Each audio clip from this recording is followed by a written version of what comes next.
So whenever I work on somebody's car, I'm gonna fix the dent and make it so you can't ever see it. While I'm in there, especially when I'm doing hail cars, I'll go back through and I'll fix this dent as best as I can. Once somebody kind of boogers it up, it's real hard to make it perfect. Okay, this is a vehicle that has fresh hail, but somebody else has worked on this. So this is indicative of bad PDR. So you can see how the dent that they worked is really pimpled up. You got one down there. They actually over pushed both of those dents because they're still high and low in several places. This is bad PDR when you have something that's really pimpled up. But this is not very good.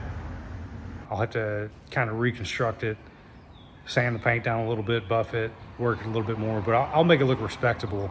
So I won't leave something like that, even though I didn't do it. I just don't feel right giving this back to the customer with that on there. One of the benefits when you use my company, Indigo Hail Repair, I go through, I fix all the hail. I'll fix any door dings that a customer might have. And if I ever spot any bad PDR work like that, I'll attempt to repair it as best as possible.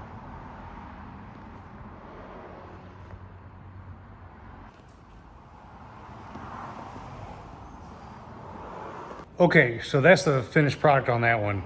It's not perfect, but once somebody boogers a dent up, it's real hard to fix it. The paint was damaged on that. It was really stretched out. It was just overworked. They made some false pushes, places they shouldn't have pushed. If you would like some good PDR right from the start, go ahead and shoot me a message. I'd be happy to help you or find somebody in your area that can help you.